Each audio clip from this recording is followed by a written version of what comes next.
bräuchte einen neuen Frontsplitter. Oh, ich Trottel. Person echt eindrucksvoll. Das ist ein Scheißstock. Was sind das bitte für geile Straßen hier? Wir sind angekommen im Cheddar. Was ihr nämlich nicht wusstet, Luis und Nico, ist, dass Alex Tagebuch führt.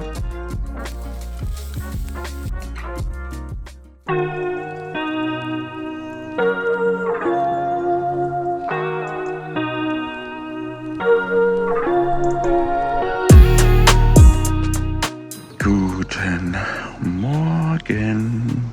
Die Jungs, glaube ich, schlafen noch. Aber ich check jetzt mal raus, wie das Wetter ist. Meine erste Nacht im Zelt. Oh. Okay, das ist ein Vibe, das Zelt aufzumachen. Und da steht einfach der AMG direkt vor mir und der Aston Martin. Wir haben ein kleines Problem. Alex und ich stecken fest. Guten Morgen. Guten Morgen, Alex. Na? Gut geschlafen, mein Hübscher? Ja, und du? Tatsächlich sehr gut. Ey, du hast so viel Platz da drin, das ist ja es ist krass. Crazy. Oh mein Gott, sieht das cozy aus. Guck mal, ich habe hier Oh mein Gott. sehr gut geschlafen. Du ja auch anscheinend, ne? Ja. Siehst frisch und munter aus. Wir haben jetzt echt gut Schlaf aufgeholt, was wichtig war. Da wir ja noch auf dem Campingplatz sind, soll es hier eine Dusche geben. Ich habe das schon abgecheckt. Und? Alles sauber, alles. Haben die auch alles, Klopapier und so? haben sie auch. Krasser Laden. Wir haben alles am Start. Ja. Ey, Ja. es regnet gerade wegen dir in mein Zelt rein. Meine Ich geh Quick schon. Villa, okay? Ich gehe schon, okay, sorry. Ich muss nur sagen, der Boden ist echt frisch. Aber sonst geht's mir gut. Ja, Gott, schön hier, ne? Ja, vor allen Dingen auch die Ja. Aussicht irgendwie, ne? Auch so. Ist echt was Hübsches. Ja, wollen wir mal gucken, ob Kollege der hier wach ist? Hallo. Haben du gut geschlafen? Oh, das ist doch schön, ne? Ja, dann würde ich sagen, werden wir mal kurz wach, gehen duschen, machen uns fertig und gucken dann, dass wir irgendwie Dann. die Autos rauskriegen. Einen wunderschönen guten Morgen. Das, was ihr da seht, ist Luxus. Ich steige nämlich gleich in mein wohltemperiertes, Standheizung ausgestattetes Auto ein. So, du machst dein Zelt ab, Alex. Ich baue mein Zelt, aber ich muss einfach mal einen Shot oder ein Kilo geben, weil schau mal. Es ist einfach so unfassbar easy. Du machst nichts dreckig, weil das Ding bleibt die ganze Zeit im Prinzip stehen. Dass wir euch als Partner haben, ist wirklich ein Segen, weil ich glaube, wir Trottel würden es nicht hinkriegen, normales Zelt aufzubauen. Ja, vor allen Dingen steht das Zelt halt in nicht mal einer Minute steht das einfach. Ja. Na dann, zusammenpacken, oder? Yes, sir! So, Leute. Und los geht die Post. Ich fahre jetzt schon mal hier raus und hoffe, dass sie nicht feststeckt, wobei ich mir da am wenigsten Sorgen mache. So, ein eigentlicher Kaltstart vom GT8. Let's go! Also, dann gucken wir mal, dass wir hier irgendwie rauskommen.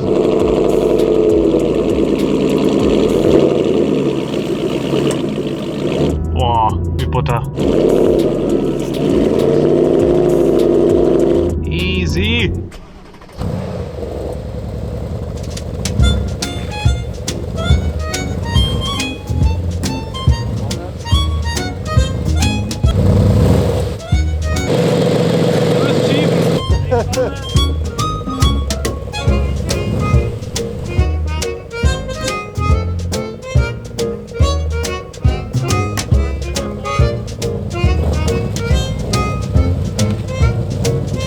Einlenken nach rechts, voll nach rechts.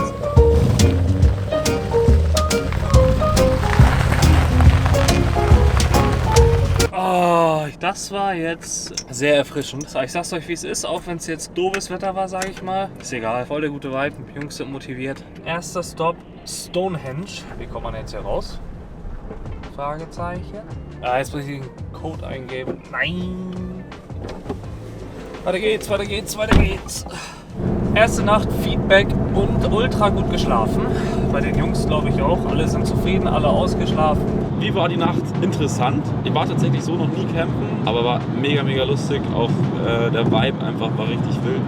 Okay, und wir fahren die ersten Meter. So, und jetzt sehen wir zuerst mal was von den schönen britischen Country Roads hier. Es war an sich sehr warm im Schlafsack, aber vom Boden her war es ein bisschen kalt. Aber sonst, Zelt hat super gehalten, hat sich kein Millimeter bewegt. War ein bisschen tricky, die Autos wegzukriegen. Ich meine, Luis hat gar kein Problem. Und der wäre wahrscheinlich noch 5-mal im Kreis gefahren auf der Wiese. Ich bin so vollgeladen, dass ich hinten raus gar nichts sehe. Heißt, ich muss auf jeden Fall meinen Kofferraum nochmal umorganisieren. Also alles fliegt rum. Bei einer x-festen Kurve oder wenn ich einmal bremse, würde das fliegen gehen. Und zwar nach vorne. Aber ansonsten, ich bin ausgeschlafen, 9 Stunden Schlaf gehabt, 8,5 Stunden Schlaf, sowas. Wunderbar. Das ist für mich absoluter Throwback an meine, sag ich mal, Autofahrjugend. Als ich damals noch mein Mini hatte, immer diese ganzen Country Lanes, die konnte man richtig geil fahren. Oh, jetzt habe ich gerade echt Bock auf diese Tour. Ich habe Lust auf den Tag, wieder Auto fahren, nicht mehr im Regen sitzen, das ist schön. Deswegen jetzt ein bisschen Country Lanes hier genießen, den GT8 ein bisschen brüllen lassen. Ja, ich bin immer noch der Meinung, ich habe absolut das gemütlichste Auto. Mir geht's super. Ich chill hier drin, bin in meinem Wohnzimmer. Mir geht's top. Werden sich die anderen noch umschauen im Laufe des Trips. Wenn die heute schon Probleme hatten, vom Campingplatz runterzukommen, das wird noch lustig. Schau denen zu, filmen sie ein bisschen aus meiner Scheibe raus und lach sie aus, wenn sie stecken bleiben.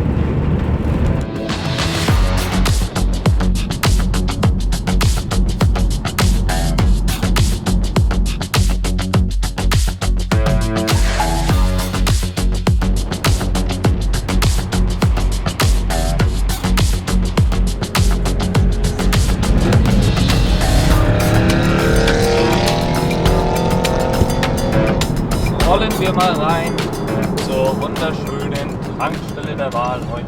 Oh, geht das hier hoch, Hilfe. Ich habe übrigens extra einen Schraubenzieher mit, dass ich den Frontsplitter vom GT8 im Notfall auch einfach mal abbauen kann. Weil das ist auf jeden Fall weniger Ärger, als bei Aston Martin anzurufen und zu sagen so, yo, ich weiß, ihr produziert keine Teile mehr für dieses Auto. Ich bräuchte aber bitte einen neuen Frontsplitter. Boah, ist das kalt draußen. Wir haben jetzt was Kleines zum Frühstück geholt. Ich liebe dieses Auto, ne? Und das war. Passt. Also wir essen schnell. Und dann Stonehenge nicht mehr weit. Können wir auch mal überlegen, wie die Steine dahin gekommen sind. Wir waren jetzt gerade tanken und sind jetzt auf dem Weg zu Stonehenge.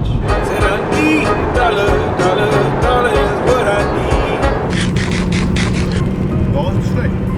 Kann man essen. Oh mein Gott, da hinten sind die Steine. Oh mein Gott, es ist einfach aufgetaucht. Da ist es. Da ist es. Stonehenge. Ganz klein. Das sah von Weitem jetzt schon richtig. Boah. Oh mein Gott. Krass. Krass. Ich freue mich gleich, das euch richtig vom Nahen zu zeigen. Ich glaube, wir müssen tatsächlich ein bisschen laufen, wenn wir direkt hin wollen. Boah, krass, habe ich gerade voll überrascht. Auf einmal ist es auf dem Horizont einfach aufgetaucht. War auf einmal da. That's Stonehenge right there. There it is. That looks so cool. I hope we can get closer with the cars. Oh, ich trottel. Nein. Trottel. Oh mein Gott, da ist es ja schon. Das wäre echt mal interessant zu wissen, wie das alles so funktioniert hat. Es ist aus der Bronzezeit, das weiß ich. Aber deswegen machen wir auch solche Trips, um Dinge zu lernen, Erfahrungen zu sammeln und vor allem auch ein bisschen geschichtlich was auf dieser Erde mitzubekommen. Und das wollen wir euch auch gerne mitteilen.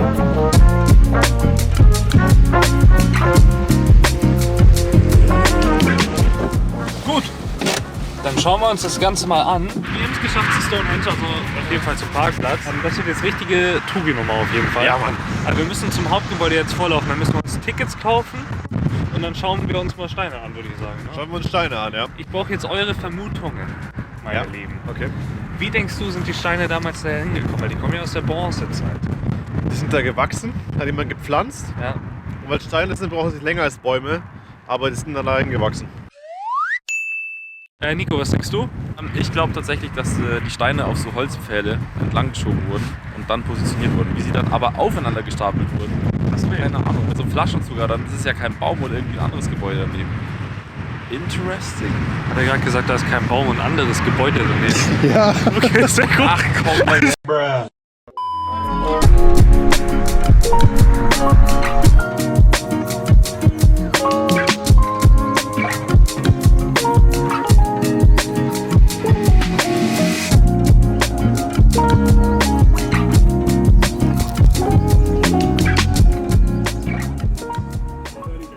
jetzt die Tickets gekauft, nur damit ihr Bescheid wisst, falls ihr hier mal seid.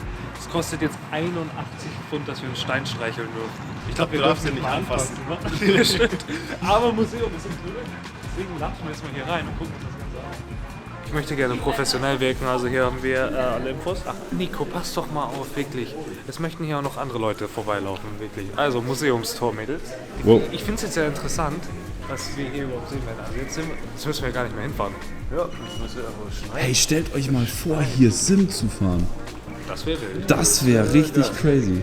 Gute Idee, Nico. Übrigens, falls irgendwer fragt, ihr seid unsere Großeltern und Verwandten und so weiter und so fort, damit wir hier filmen dürfen. Wir laufen mal weiter und schauen uns das Ganze hier mal an. So, ich früher Meißel genommen, habe das zusammengeschustert in meiner Ausbildung damals als Maurer. Hab ich das da zusammen, ich hab das da hingestellt. Es muss in der Gruppe immer einen geben, der so ist. Ist einfach so. Aber das ist ganz interessant, hier können wir mal eine Timeline sehen. BC, alles natürlich bevor Christ. Christus. Ne? Und so ein Ding habe ich damals schon rumgekaut. So. Weißt du, ich wollte jetzt hier so wirklich so Informationen preisgeben. Die sind nicht Touchscreen, Luis. Man muss nicht alles anfassen. So. Weißt du.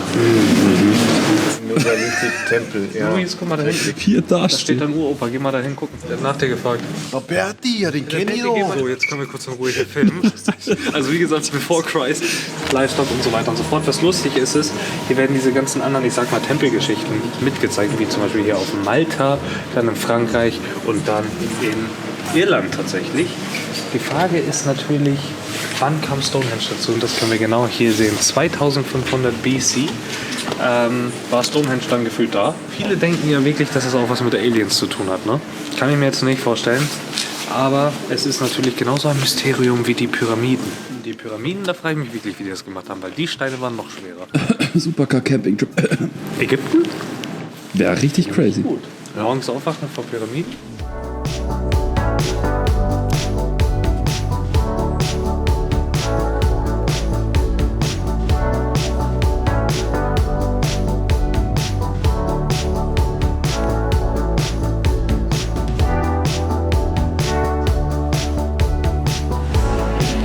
Ich weiß, das ist ein Beauty-Shot, aber jetzt gibt es Informationen, meine Lieben.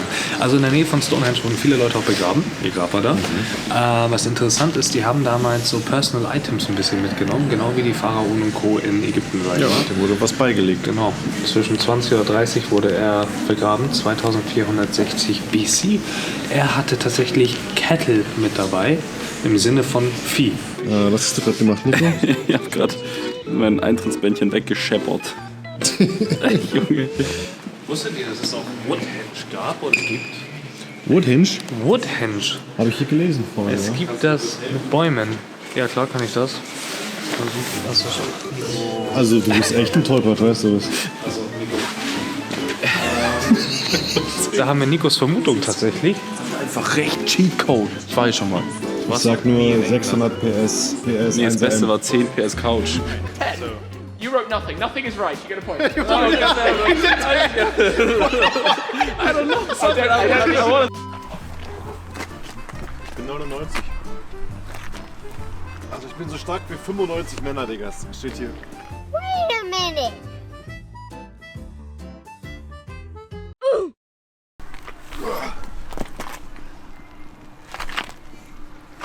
Ich glaube, ein Bus fährt gleich. Ja, Nico, kommen wir. Ja, wir fahren mal. Wir gehen mal. Weißt du, es ist wirklich interessant hier, ne? Dann hast du so einen Kollegen dabei. Und ich das letzte Mal Bus gefahren bin. Ist lange her. Nee, mit dir zusammen essen Motorschau. Wieder. Stimmt. Hat einfach nicht gerade einen Tigerkäfig geschossen. Was? Warte mal, ich hab's. Nein, das war nicht so. Das stimmt gar nicht. Da saß so da drin. Das sind Menschen. Das sind zu viele Leute. Die Stange will ich aber nicht anfassen. Jesus Christ. Was hat dieser Typ heute? Das kann ja nicht ernst Ich werden. weiß es nicht. Keine Ahnung. Entschuldigung an jeden Zuschauer. Das tut mir wirklich leid, dass da.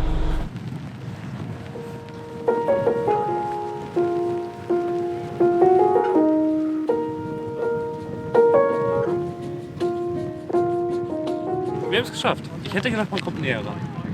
Ja, aber Das sieht schon krass aus. schon in Person echt eindrucksvoll, muss ich auch sagen. Ich finde es halt heftig zu überlegen. Erstmal ist das die Ruine ja am Ende des Tages.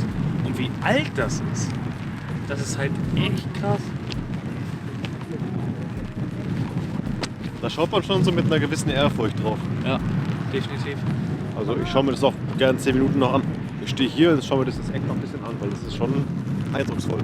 Ich habe was Interessantes gefunden, was wahrscheinlich jeder weiß. Der obere Stein da, ne? Da könnte man theoretisch vermuten, dass da wirklich große Seile dran waren, weil da so Carvings drin sind. Wie als wären die auf dem Block gewesen. Seil macht doch keinen Carving in den Stein. Bei dem Gewicht? Über Jahre? Ich weiß, wie lange haben die damals wohl gebraucht, so einen Stein Was auch ich eher hochzukriegen? gesagt hätte, dass der Stein so aussieht, als wäre jemand drin begraben worden, dass der hohl ist. Das kann natürlich auch sein. Weil die haben das Ding ja niemals noch hochgekriegt, also ganz ehrlich. Da war es ja mehr als 100 Leute. Ich weiß es nicht. Ich find's komisch, aber interessant.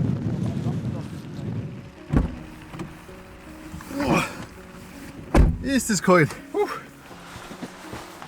Oh! Oh! Alter, geht das gerade ab vom Regen. Halleluja! Plitschnass, ich sag's euch. Coole Experience, definitiv. Große Wertschätzung für die Leute, die darauf achten, dass es so bleibt, wie es ist. Aber 30 Pfund pro Person, das heißt, wir haben jetzt 90 Pfund bezahlt, finde ich persönlich schon echt sehr, sehr, sehr viel Geld dafür.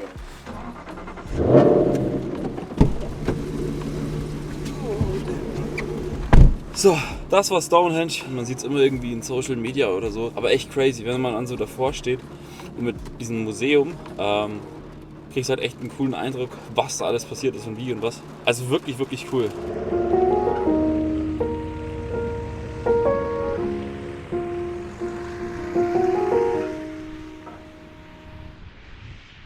Weiter geht die wilde Tour. Oh, das wird lustig mit dem Campen heute Abend, weil es soll nur kälter werden. Damit ihr Bescheid wisst, wir fahren jetzt, ich weiß nicht genau, wie man es ausspricht, Cheddar Gorge oder Gorge.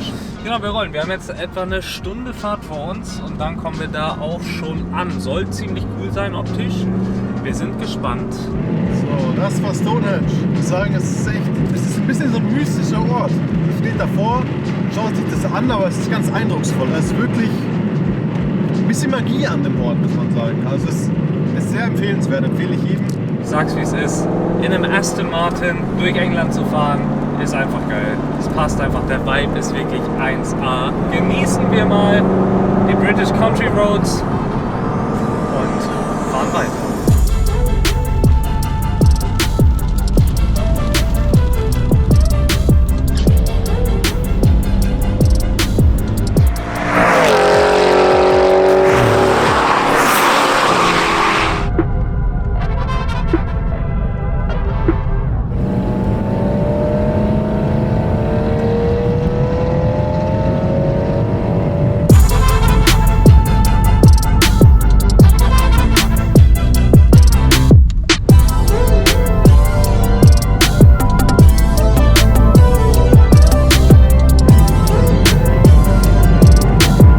Wir sind gerade auf so einer unfassbar geilen Straße.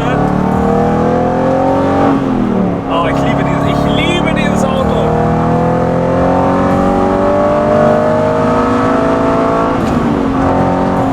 Ich finde auch, es hat echt einen Vibe. Diese hugeligen, schmalen Straßen, nichts als Felder um einen rum. Die typischen British Countryside Roads. Auch in meinem gemütlichen Diesel-Touring einfach ein Vibe.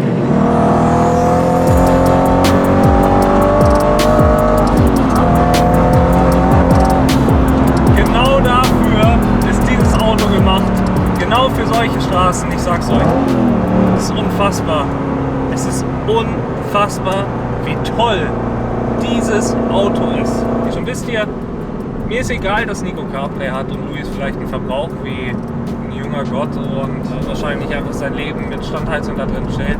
Es ist mir so egal, weil dieses Auto, die Emotionen, die mir dieses Auto gibt, machen den Tag einfach besser. Uiuiui, jetzt ist es aber ganz schön neblig geworden. Wir haben jetzt 17 Uhr. Sollten hoffentlich bald am Camp sein, dass wir es heute noch mit etwas Licht aufbauen können. Aber wie spooky sieht das aus? Voll cool. Also ich glaube, für die Straßen, muss ich zugeben, ist der GT8 echt das perfekte Auto.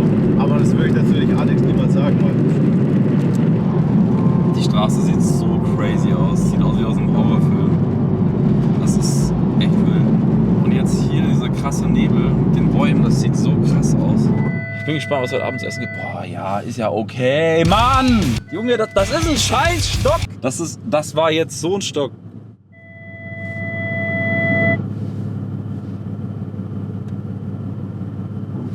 Warum?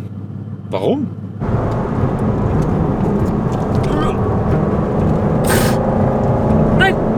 Das sind bis jetzt die geilsten Straßen auf dem Trip. Schön stehen bleiben. Nein! Das Witzige ist, der GT8 ist auf Semislicks. Heißt, auf den Straßen können wir beide schnell fahren, ohne dass er mir wegzieht. Das ist super geil. Nicht umfallen, nicht umfallen, nicht umfallen. So, das geht an Luis und Nico. Hilfe, Kamera-Setup. Das ist einfach ein Vibe. Und dann höre ich die ganze Zeit den Sound. Wenn du bricht das an, ihr seht wahrscheinlich aus dem Fenster ein bisschen was. Das ist einfach wunderschön hier. Ist das cool hier. Sieht ja so unfassbar aus. Boah. Kleine Höhle. Wow. Das ist wunderschön. Jetzt so ein bisschen die Sonne draußen wäre, Abendlicht. Boah, das wird so crazy. Oh mein Gott. Ach du Scheiße. Sieht das heftig aus. Junge, was sind das bitte für geile Straßen hier?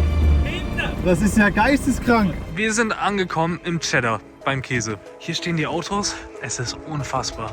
Es ist unfassbar, wie das hier aussieht.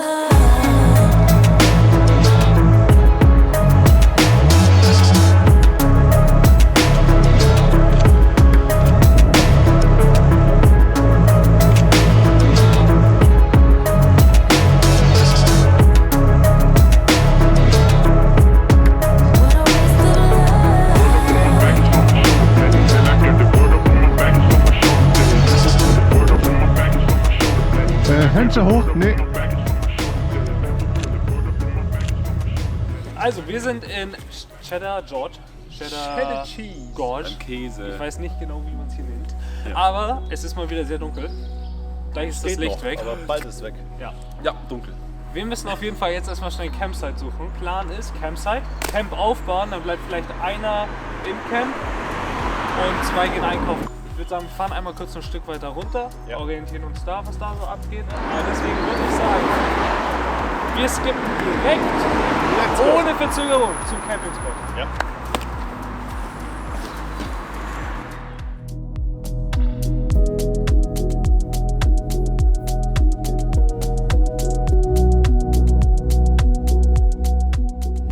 So, wir bewegen uns jetzt gleich im E46 Touring. Luis am Steuer, das wird teuer. Und wir beide gehen schnell Essen einkaufen. Und in der Zeit macht Nico schon mal das Feuer ready. Let's go! So, Klappe zu, aber tot. Wir sind bei Sainsbury's, meine Lieben.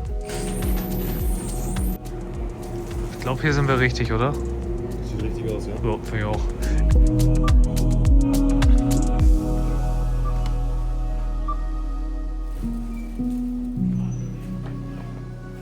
Wir müssen. Let's go. Da kommt man schön vom Einkaufen wieder und Nico hat das Feuer bereits aktiviert. Sogar mit einem kleinen Schwarzstein. Oh, das ist wirklich sehr cool, muss ich sagen. Ja, Mann. Oh, das wird uns hoffentlich schön warm halten. Ich würde mir kurz einen Pulli aber noch anziehen. Ja, klar. Mach. Luis ist auch mit am Start. Yes, sir. Nico ist da hinten.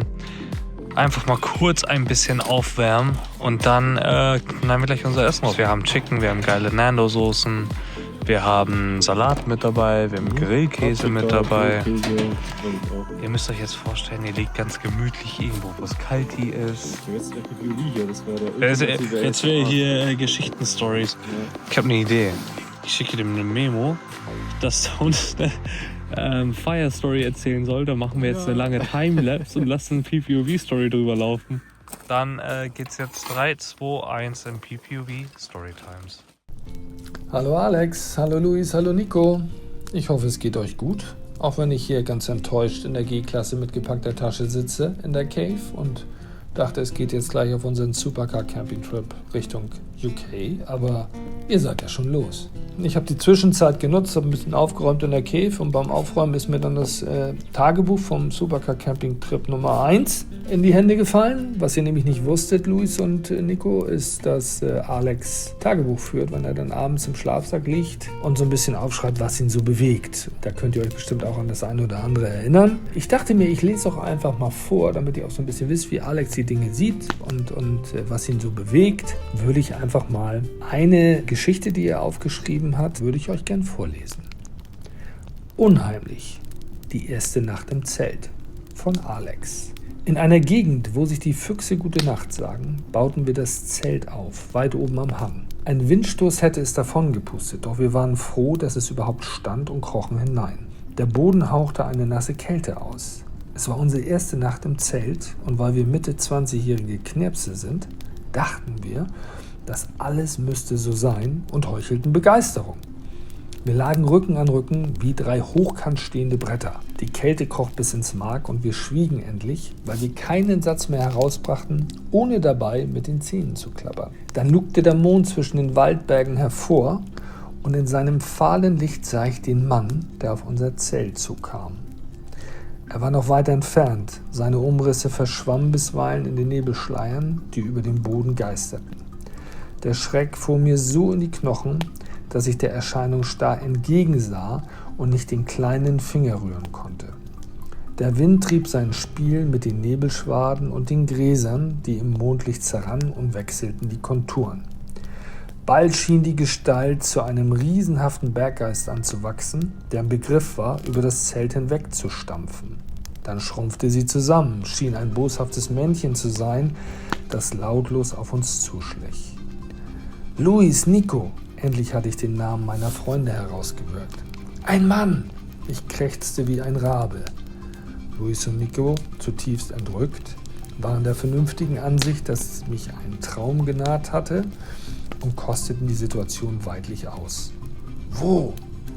Quetschte Nico kurz und trocken hervor. Es klang gekonnt, lässig und schläfrig. So reagieren Männer, die bei Wind und Wetter im Freien nächtigen und an umherschleichende Räuber gewöhnt sind. Solche Männer waren Luis und Nico. Sie wälzten sich herum und warfen einen kurzen Blick nach draußen. Ich sehe keinen Mann, murmelte Luis sichtlich erleichtert. Ihre Ruhe schien anzustecken. Vielleicht war das Ganze doch nur ein böser Spuk. Gerade da richtete sich der Mann drohend empor und war wieder leibhaftig da, dass ich erneut zusammenfuhr. Da kommt er! Luis, siehst du ihn nicht? Wisperte ich. Wir lagen Kopf an Kopf. Luis spähte aufmerksam in die gleiche Richtung. Ein heftiger Ruck ging durch seinen Körper und er merkte, dass er den Mann auch gesehen hatte. Er kommt hierher, sagte Nico mit unterdrückter Stimme, und nun war er es, der wie ein Rabe krächzte. Sei doch still! Wenn er uns nicht hört, geht er vielleicht vorbei. Das war ein klägliches Argument. Die Karte biss in die Augen, dass sie tränte. Stundenlang, so schien es uns, stand der Mann wie festgenagelt und dann zögernd 2-3 Schritte näher zu kommen. Der Mond verblasste, in das trübe Grau mischten sich matte Farbtöne. Das erste verschlafene Gezwitscher der Vögel kam aus dem Tal herauf und über dem Hang wölbte sich der Himmel in einem milden Licht. Da bückte sich der Mann und als er sich mühsam aufrichten wollte, fiel ihm ein großer, schwerer Wassertropfen von der Nase. Wild starrte ich auf den Mann, reckte den Kopf weit hinaus und meine Hand mit den gespreizten Fingern fuhr wie ein Florettdegen zwischen die Gräser.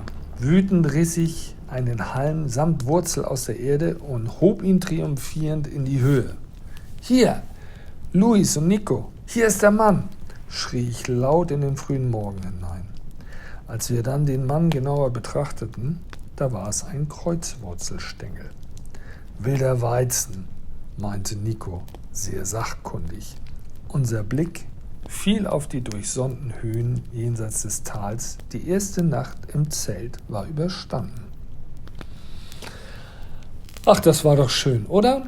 Jetzt wisst ihr mal, die erste Nacht, wie aufregend die für Alex war. Vielleicht könnt ihr euch noch dran erinnern. Ich wünsche euch nun eine gute Zeit, genießt den Abend und ich hoffe, ihr habt keine Albträume von der Geschichte. Bis bald, liebe Grüße. Es ist mittlerweile echt kalt, oder? Ja. Ja, sieht man. Also Essen war lecker, ne? Danke fürs Kochen an alle. Irgendwie- Sehr, sehr gut, ja. Ja, war wirklich geil. Ich glaube, wir hatten alle einen spannenden Tag. Was war dein Favorite Part, Luis? Boah, ich glaube, die letzte Fahrt am Ende bei der geilen Straße, bei diesen Cheddar Höhlen. George. Das war, genau, Cheddar George war insane. Ja. Das war wirklich, und das Abendessen jetzt. Ja, das Abendessen war auch wirklich richtig geil. Ich fand Stonehenge war auch mal was Besonderes zu sehen. Ah, voll vergessen. Ja, was Stonehenge sagst du? war auch sehr Also crazy. ich fand's auch ziemlich cool, vor allen Dingen auch die Führung von dir und von Luis. War Ja, crazy. war toll. wirklich. Ja. Das Museum war sehr spannend. Ja, aber ich fand es tatsächlich auch lustig, das in der Früh heute mit den Autos. Das war auch ziemlich Chaos, ja. Aber es wird spannend weitergehen. Für uns geht es morgen an die Küste. Wir haben eine richtig geile Tour, da könnt ihr richtig gespannt sein. Viele besondere Sachen und der Trip heißt ja Road to Royalty. Deswegen checken wir morgen mal ab, wo King Charles seinen Whisky herholt, ne? Also morgen wie Whisky-Tasting Whisky. oder was? Aber erst nach dem Fahren, ganz wichtig. Never drink and drive. Sehr vielen Dank an jeden Sponsor, der mit dabei ist. Sonax, Kido, iClip und natürlich der Saturn Crew. Danke an alle anderen.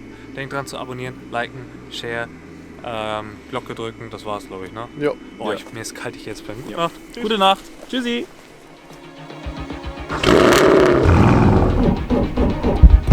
Luis hat es auf jeden Fall geschafft, den E46 zu klären. Jungs, Challenge. Es kommt aber Platz da!